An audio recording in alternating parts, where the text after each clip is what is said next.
Buenos días a todos ustedes en su programa Reflexiona con la Palabra de Dios. Nuevamente nos encontramos en vivo después de haber vivido esta hermosa procesión de la fiesta del Corpus Christi. Entonces, hijos, después de haber visto la Eucaristía el pasado lunes, hoy estamos en vivo nuevamente y tenemos un invitado especial que ustedes ya conocen, el doctor Raúl Contreras, quien es un profesional fiel, laico de la iglesia como apostolado para esa defensa de nuestra fe. Buenos días, doctor, ¿cómo está? Agradecidos con esta nuevamente la visita que nos hace al programa Reflexiona con la Palabra de Dios. Buenos días, Padre. Nuevamente un agradecimiento especial para este canal Intercanal de Ureña, que me ha dado la oportunidad de dirigirme nuevamente a todos los fieles católicos para dar las pautas y las nociones para el esclarecimiento y el entendimiento real de nuestra verdadera fe católica, Padre. Entonces, agradeciéndole al Señor, en primer lugar, y a este canal, Intercanal de Ureña, por la nueva oportunidad que me da de dirigirme a todos ustedes. Bueno, hoy tenemos un tema bastante interesante, que nos ayuda al crecimiento de nuestra fe católica y nos viene casualmente con un tema de conferencia que vamos a aprovechar el conocimiento, la investigación que ha hecho el doctor Raúl Contreras, que nos va a hablar sobre si los católicos debemos guardar o no las fiestas hebreas. Bueno, Padre, para empezar de una vez, como dicen, directo al grano, podríamos decirle a nuestros amigos televidentes cuál es la motivación de esta temática. Básicamente, en este siglo estamos viendo la aparición de movimientos que perfectamente se pueden llamar neojudaizantes. ¿Recuerda, Padre, los judaizantes del primer siglo de la Iglesia? ¿no? Sí, totalmente. Con los cuales los apóstoles Pedro y Pablo tuvieron una gran controversia porque querían que los cristianos, o los judíos y los gentiles recién convertidos al cristianismo, empezaran a guardar las leyes y las fiestas hebreas, ¿no? Está bien, doctor. Quiero que me dé un espacio que se nos pasó por alto, un punto importante. Introduzcámonos con una oración, doctor. Claro, bueno, Padre. Disculpe que le haya interrumpido en este momento. Sí, señor. En el nombre del Padre, del Hijo, del Espíritu Santo. Amén. Decimos todos, ven Espíritu Santo, llena los corazones de tus fieles y enciende en ellos el fuego de tu amor. Envía tu Espíritu y todo será creado y renovarás la faz de la tierra.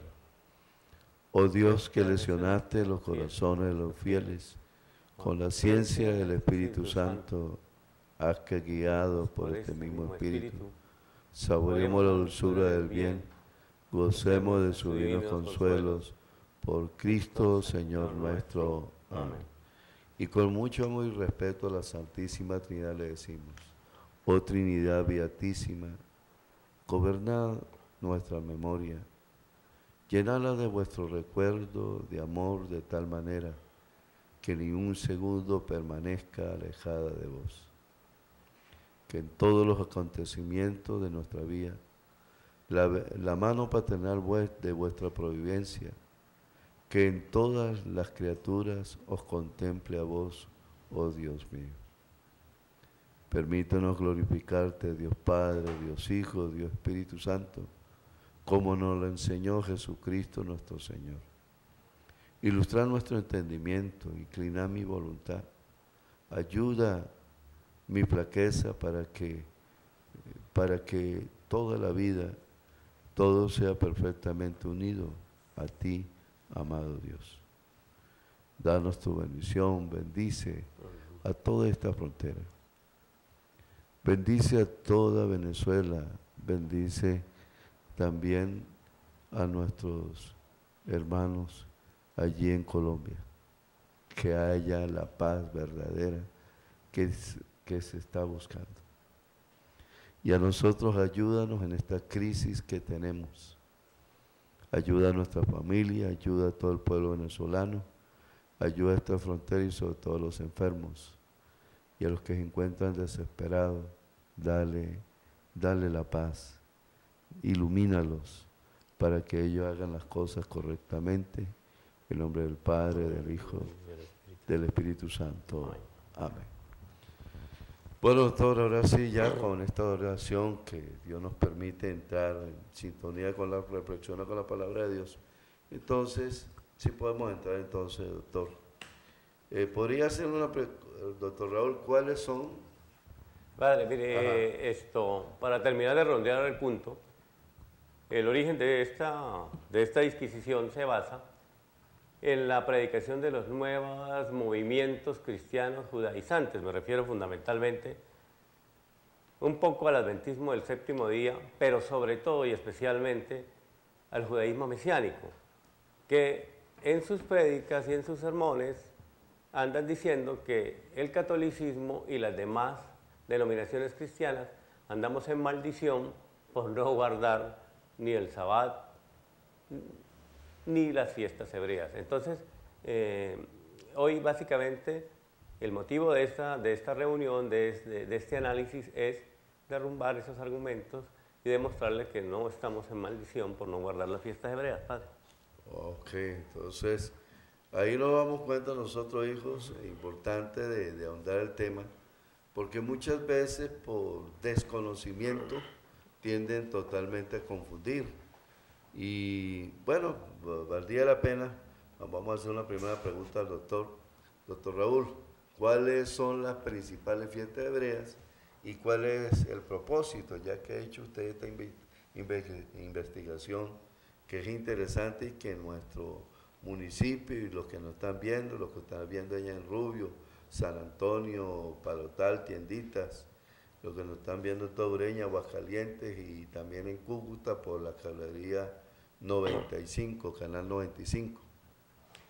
Bueno, Padre, mire, y para decirle a todos nuestros hermanos católicos, sobre todo a muchos que están en este momento en periodo de conversión, especialmente hacia el judaísmo mesiánico, que el Señor estableció unas fiestas, unas solemnidades, como lo dice en el capítulo 23 del Levítico, ¿no?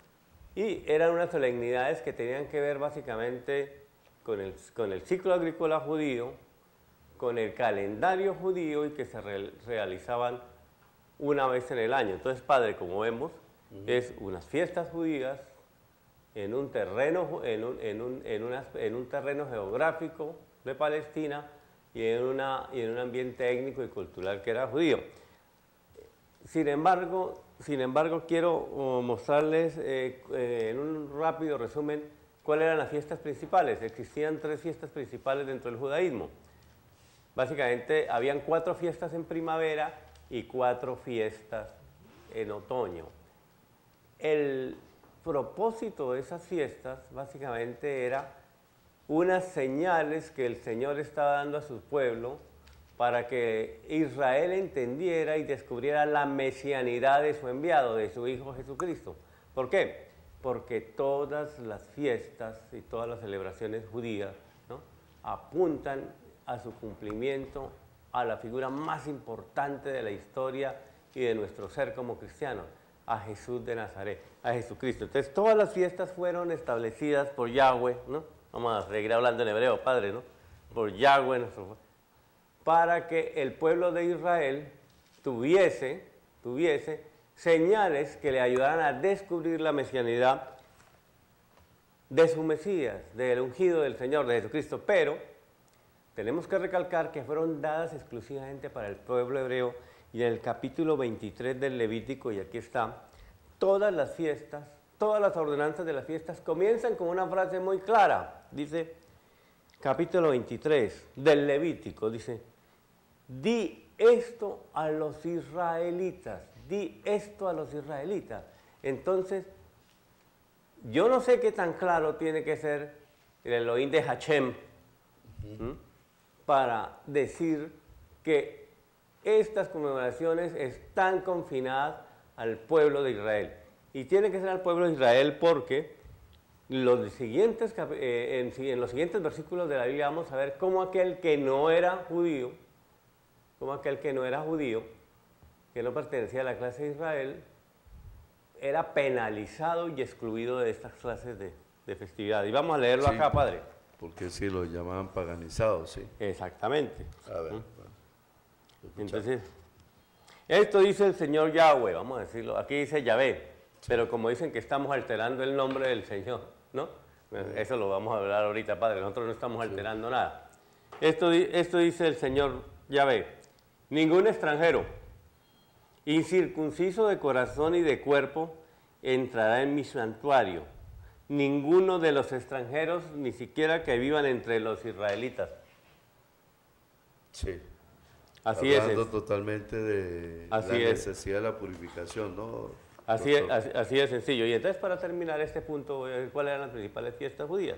Básicamente la Pascua o el Pesaj judío, que se celebra el día 14 del Nisan. Y otra aclaración, las fiestas hebreas siempre caen el mismo día porque los hebreos tienen un calendario lunar, ¿no? Que solo tiene 354 días, mientras que nuestro calendario es el calendario gregoriano, que es solar y tiene 365 días. Por eso las fechas de la Semana Santa de nosotros varía a veces de marzo a abril, a diferencia de la Pascua judía, que siempre cae, ¿no?, en la misma fecha. Los panes sin levadura, el Hajak Nasat, que básicamente representa la sepultura del Señor Jesús, ¿no?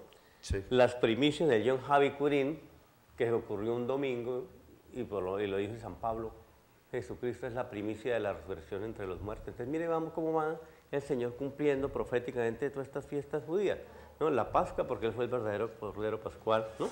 Sí. Los panes sin levaduras, porque el Señor no conoció la corrupción, ¿no? El de las primicias, porque resucitó el domingo, ¿no?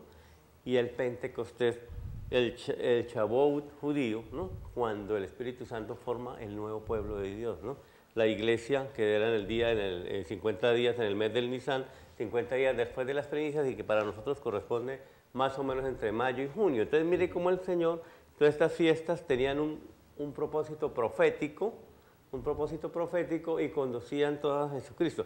De manera que cuando uno dice que cree en Jesucristo como Mesías, ¿no?, Sí. y sigue celebrando fiestas que ya fueron cumplidas, quiere decir que entra en una contradicción, porque si yo creo en Jesucristo como Mesías, no puedo seguir celebrando las fiestas que apuntaban a Él y que ya fueron cumplidas, con un criterio propósito, con un propósito profético.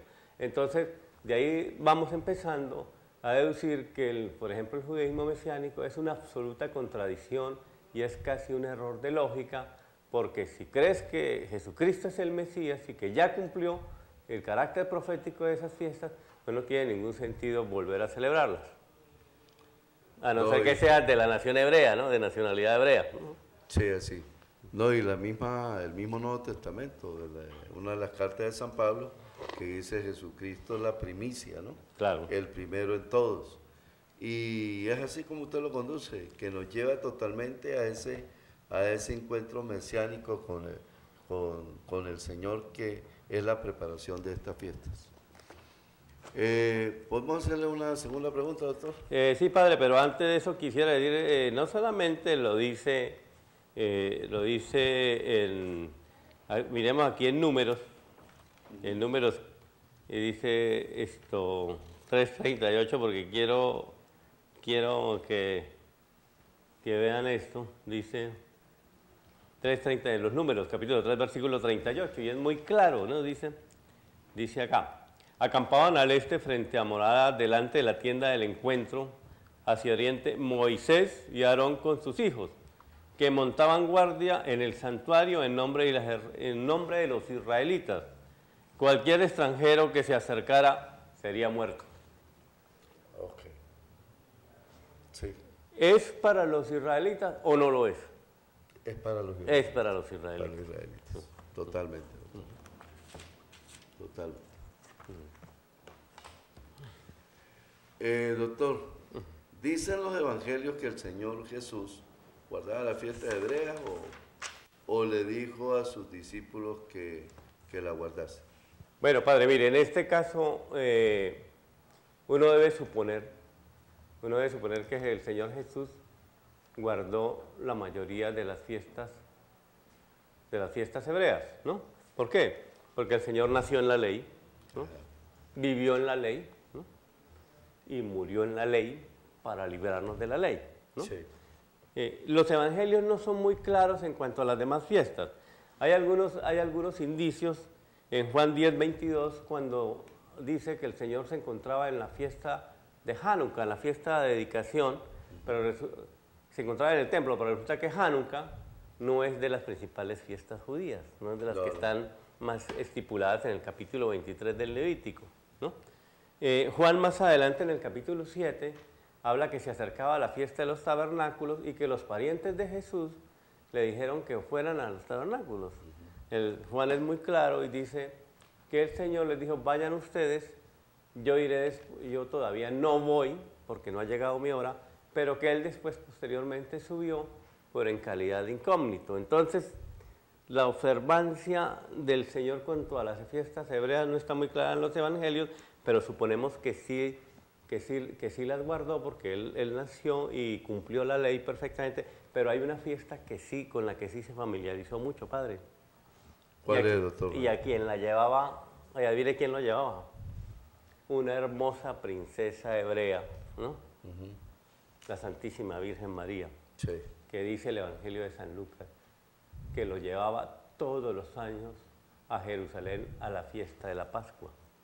La Pascua Porque ya la Virgen Santísima entendía que él iba a ser el verdadero Cordero Pascual, el que realmente quita el pecado del mundo. San Lucas también nos muestra que el Señor fue circuncidado, presentado al templo, ¿no? Cumpliendo la ley mosaica. Entonces muy probablemente el Señor cumplió las fiestas hebreas porque nació en la ley, vivió en la ley y tenía que morir en la ley para librarnos de la ley. Y es tan importantísima la fiesta de la Pascua, que inmediatamente tenemos que nosotros ir a darnos cuenta de la parte litúrgica del Triduum Pascual. Bueno, hacemos una pausa y ya regresamos al programa hoy con nuestro invitado especial, el doctor Raúl Contreras. Bueno, ya volvemos.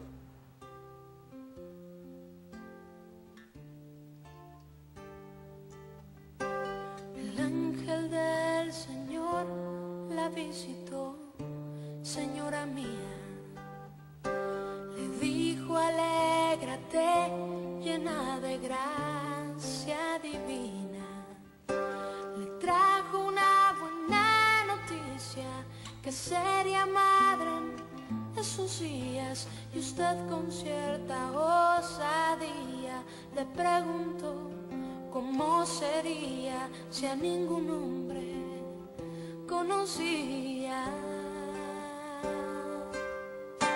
Quizá no fue oportuno preguntar, señora mía, ni Dios detuvo la curiosidad femenina.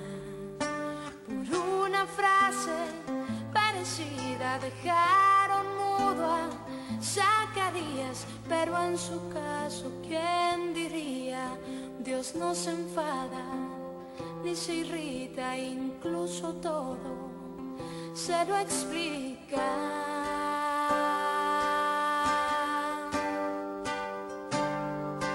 Dama de azul, la esclava más humilde del Señor, que nos consiga todo con amor. Y eso que no habla muchas palabras, siendo mujer, eso es una hazaña, más aún si quiere ser la abogada de un servidor. Dama de azul, la esclava más humilde del Señor, que nos consigue todo con amor. Y Y es que siempre amas sin pedir nada, siendo una madre eso no me extraña, más aún se ofrece a ser nuestra aliada en la oración. La dama de azul.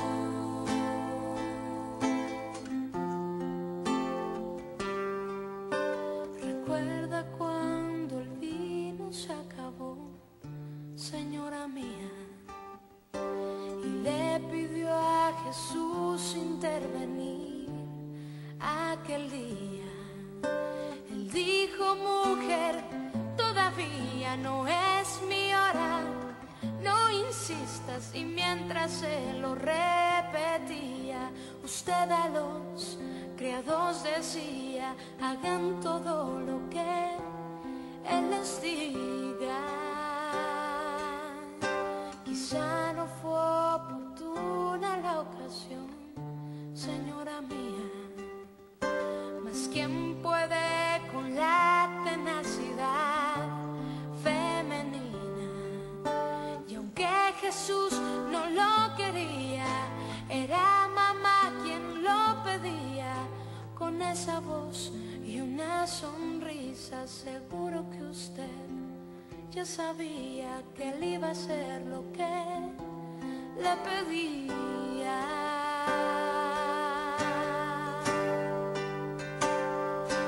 Dama de azul, la esclava más humilde del Señor, que nos consigue todo con amor. Y eso que no habla muchas palabras, siendo mujer, eso es una hazaña, más aún si quiere ser la abogada de un servidor. Dama de azul, la esclava más humilde del Señor, que nos consigue todo con amor. Y es que siempre amas sin pedir nada.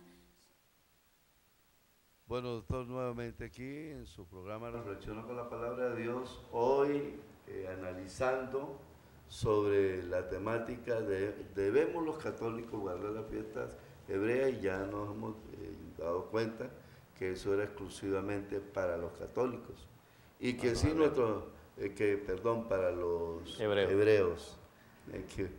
Que viene con se ríe Freddy, ¿no? Exclusivamente para los hebreos, vuelvo a rectificar. Estas fiestas eran definitivamente para los hebreos. Nuestro Señor Jesucristo, ¿no? Nuestro Señor Jesucristo sí guardó las fiestas hebreas, pero muy especialmente la fiesta pascual. Sin embargo, vamos aquí a hacer la lectura.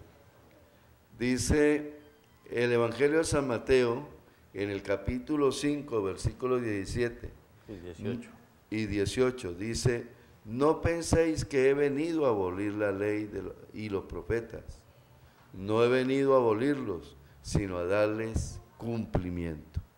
Os aseguro que mientras dure el cielo y la tierra, no dejará de estar vigente ni una tilde de la ley hasta que todo suceda.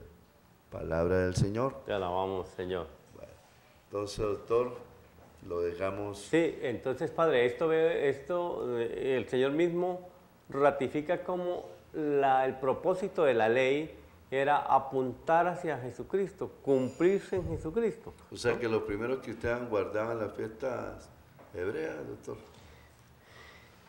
Los predicadores del judaísmo mesiánico citan algunos versículos de Hechos de los Apóstoles para decir que los primeros cristianos guardaban las fiestas judías, pero porque se nombran algunas fiestas judías en estos versículos, pero cuando uno hace un análisis más detallado, más pormenorizado de lo que se está diciendo, llega a la conclusión de que no, y vamos básicamente a Hechos, capítulo 20 y versículos 6 y luego el 16, donde se habla cuando Pablo parte de Filipos, dice después de la fiesta de los panes sin levadura.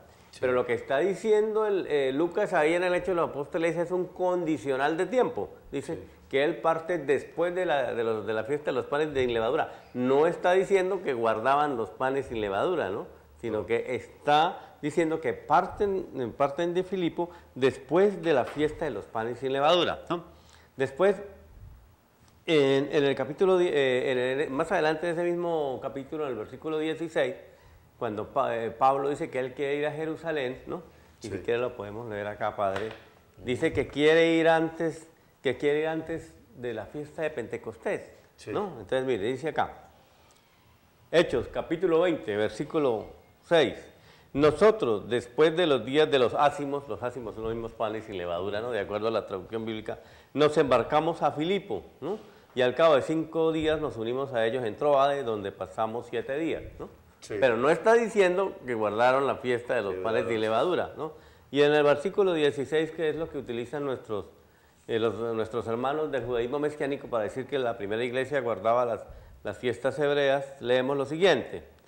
Pablo había resuelto, Hechos, capítulo 20, versículo 16, en todas las Sagradas Escrituras, en todas las versiones, la Reina Valera, la Nueva Versión Internacional, la Biblia de Jerusalén, nuestra Sagrada Biblia, la Nácar Columna, todas dicen lo mismo, ¿no?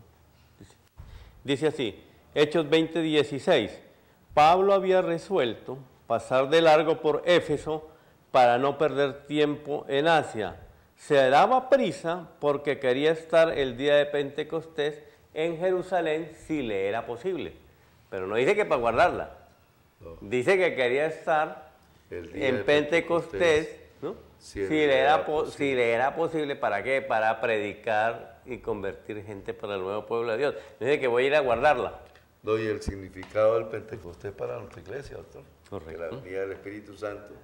Y se justificaba el interés de Pablo de estar en ese momento, ¿no? Pero como usted dice, no era para guardar la fiesta, sino para...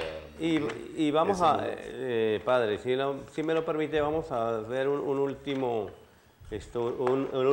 versículo aquí en el capítulo 27 de Hechos Apóstoles, el versículo 9, que también nuestros hermanos del judaísmo mesiánico, los predicadores, que ahí dice que también se guardaba el Yom Kippur, la fiesta del ayuno, ¿no?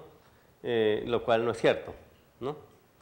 Había transcurrido bastante tiempo, tempestad y naufragio, se llama ahí en Hechos de los Apóstoles, capítulo 27, versículo 9.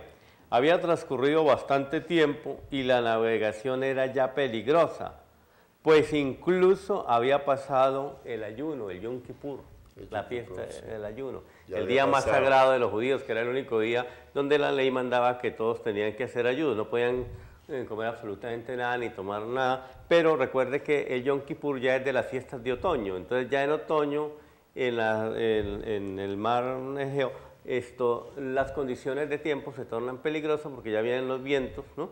Sí. Y esto lo que dice es un condicional de tiempo y meteorológico. Había transcurrido bastante tiempo y la navegación era ya peligrosa, pues incluso había pasado el ayuno, ¿no? No dice que Pablo estaba guardando el Yom Kippur. Sí, el Yom Kippur, ¿no?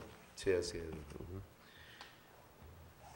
Algunos que se autoproclaman guerreros espirituales, que fue la iglesia romana y dicen, el Papa, ¿no? Dicen ellos, ¿no? Sí. Dicen que la iglesia romana fueron los que cambiaron la cultura hebrea del Nuevo Testamento, cambiando el idioma original de hebreo por el griego. ¿Qué dice usted al respecto? ¿Eso fue así? ¿O qué circunstancias se presentó? Si es verdad que esto que dicen los guerreros espirituales que se autoproclaman tienen razón en lo que están diciendo, porque crean ellos con ese lenguaje mucha confusión. Padre, mire, entonces vamos a ser contundentes en este punto. Como decimos en las artes marciales, ante un ataque inmisericordia, una defensa formidable.